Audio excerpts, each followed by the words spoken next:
Squirrels and Robots. Squirrels and Robots, episode 118. Thank you, Chris, for the support this week. Sorry it took so long to thank you, but hey, snail mail. What am I going to do? And thank you, Daniel, for the tips this week as well. And thank you, Julia. They send us Sweden monies. That's fancies. That's real fancy money. It's like the cheese. Ugh. That's Swiss, you idiot. It's Swiss cheese from Switzerland. Sweden is completely different. How so? Dude, Sweden is like 1,000 miles away from Switzerland. Yeah, a lot of you Americans, you get the two confused for some reason. Like, oi, Swiss cheese comes from Sweden and they both the same because, the American education system is in a dreadful state, isn't it? I admit I am terrible geographically. But honestly, geography for me is like 6 trees and the coffee house down the block. But I do look things up when I don't know. So, where does Swiss cheese come from? Not Sweden? Yeah, good job. Anyway, thank you, Julia, for the support from faraway lands. Oh, according to the interwebs, Sweden's top exports are precious metals, cars, car parts, pharmaceuticals. Oh, I can get behind that. Arts and antiques. Arts and antiques? Seriously? Also, their money is named after the god of war. It's not. It said Swedish krona. God of war! That's Kratos. What the? Then who's Krona? His girlfriend?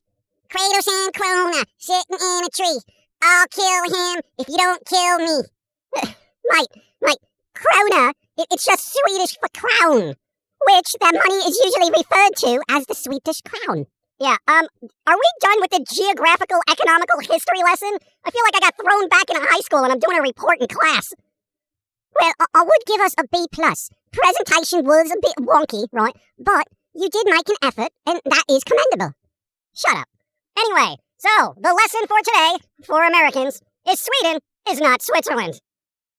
So, what do I do with my Swedish bank accounts? Oh, God. But, society just got a little bit smarter thanks to Julia. Yeah, but we got a long way to go. Oh, God. True. Anyway, Mark Hansen, the dude who created Ralph Snart, and continues to do so, updated his website so folks can download the comics, which is pretty cool. The flip side of that is he's pretty much on a support this donation tip type thing, which we do support when we can, but I think all artists are in this boat at this point. I think we gave him more money this week than he normally charges for the comics. So he's making more money, well, at least from us. Yes, and I'm fine with that. That man is always working on something weird and zany in the Snartverse. It's been going on forever. Ralph Snart is the only person I can relate to, especially that time he was in a straitjacket and he was straight out of the loony bin, and he had that cool comfy coat with the things that keep your arms from flailing. That was a straitjacket. I don't think the jacket's sexual orientation is relevant here, but I will say, sometimes my shoes are pretty understanding. So Ralph Snart and my shoes, and that sock puppet in the toy store, and that cereal I had last week, those are the only things that understand me. And the waffle iron, and the soap dispenser, and the fireworks display in the closed down Kmart. What? Right, well, there you have it. If you've never read Ralph Snart, now you can. It's got a unique art style, and it's just all sorts of off the wall and irreverent, and, that kind of humor. Yep, it's different, and that's good. And frankly, Ralph Snart was one of the few non-superhero comics we had access to as a kid, okay? So, that weird, janky style, we gravitated towards instantly, and it's awesome. All those lines and weird kind of things going on there, it's crazy. It's crazy. And by the way, this is not a paid advertisement.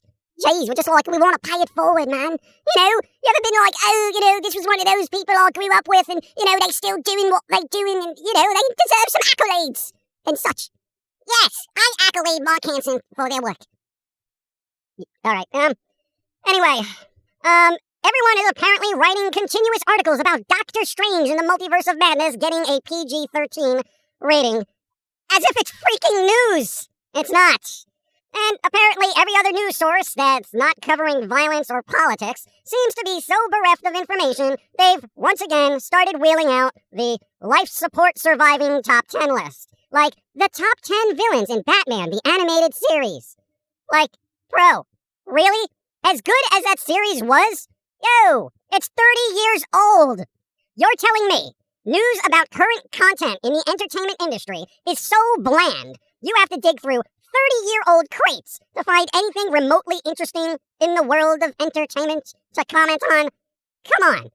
Between, 30-year-old top 10 lists and a new movie's rating? Yo, what the hell? There's something to be said for going back into the past and reappreciating the better things. Because I'll do that with music all the time. Before the internet, the before times. Yes, the before times seemed a lot more fun and less stressful. Yeah. Speaking of the before times, Bauhaus. Yep, the Godfathers of Goth released a new song called Drink the New Wine, which sounds very Bauhausy, so there you go. Leonard Cohen is usually referred to as the Godfather of Goth. He started well before all those blokes, and, he had that dark, smoky voice and downtrodden lyrics, with a literary flair worthy of a highly capable poet, which he was. Good point. J.J. Abrams is just about finished with a script for a Superman reboot. Too soon, bro. Give my boy Henry another go. Shirtless if possible. Thank you. Come on. What? CW is debating canceling the Flash series and having a shorter season for its finale. And the folks who had a restraining order against the actor who played the Flash in Justice League, right, have apparently dropped their case. Allegedly. I'll assume the movie studios gave them a big fat wad of cash, allegedly. Yeah, that seems really likely. But who really knows, as this is all speculation, but the case did get dropped, allegedly. Let's see if the internet cancels him, as they did Will Smith and everybody else. Because, I'm all for consistency. And, the internet's all about consistency. Well, either way, rich actor problems, am I right? Yeah, Gilbert Godfrey is dead. Oh, that's sad times at Ridgemont High. School for emos. Let's see, what else? There's not many game releases to even mention. Apparently E3 is completely canceled this year. There's not even a digital event, okay? So those into games, you're gonna have to dig through the Xbox conferences, States of Play, and Treehouses of Horrible to gather all your news. QuakeCon is digital only this year as well. Yeah, it's kind of strange how everyone thinks the whole virus thing is over, yet all these places aren't going to bother with events. So, either stuff is not over, or no one wants to invest in a convention where they have nothing to show. I say it's a bit of both. Production delays, supply chain strains, and the coffee cough sicky sick. They all ruining everything. And yet, the indie devs keep churning out good things for us all to enjoy. Yeah, thank God for indies, okay? They create for passion and not profit, and therefore don't have to worry about companies giving them money, production times, and all that BS, alright? They do what they do because they want to do it. Support the indies! They're keeping you all entertained while the bloated beasts of giant corporations are too fat to move forward because they're over-encumbered with their own greed. God. Right, steadily, mates!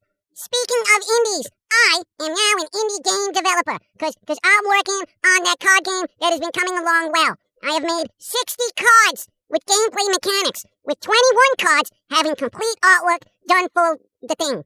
Yeah, Pilz-E has been all in on this project, mate. He's been researching printers and all that. I found too.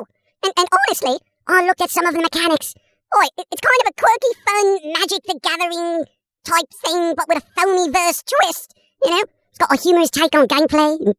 Also, don't spoil anything, mate, alright? Don't spoil it. I keep it in the fridge so it doesn't spoil. Right, whatever. You know what? Just as long as there's a squirrely wrath card, I'll be happy. There is a squirrely wrath card. There's a Nuts to You card, and the Hatter will be there, and Jermaine, and the Dark Lady with the ghost, and the Purple Lady with the pumpkin, and the Jiggly thing with the butts, and all that. Great. So I guess more news on that as it happens. We're in the infancy stages here, so we're pre-alpha. And this is probably gonna delay some comic stuff, but we'll get to it. I am also researching how to make a digital card game, but I not know a lot, so learning curve is curvier than Jermaine's booty during her fat years. I do notice you draw her rather thick and curvy for the comics. Well, research shows people like circles. Squares, not so much. I think you're right, because, I've seen some very odd, Minecraft fan art, and it just doesn't get the views that, I guess round versions do. Very blocky. Stop using the internet. My God. Later, everyone. When there's more news on everything, we'll let you know. But the news cycle has been slow, well, aside from murder, war, economic and environmental collapse, and all that fun stuff, which is usually par for the course as far as human history goes. At this point, just avoid humanity at all costs. Also, do your taxes. Oh, Texas toast is delicious. That's Texas toast, mate. But I do have to pay taxes on it, right? So that makes it Texas toast. Fine, I'm too tired to argue. Go support an indie dev or entertainer or artist if you can, and thank you for supporting us. Spread the word of Foamy, like butter on the faces of your enemies. Yeah, spread the word of Foamy like butter on the faces of your enemies. What? This has just been a really odd day, isn't it? Huh.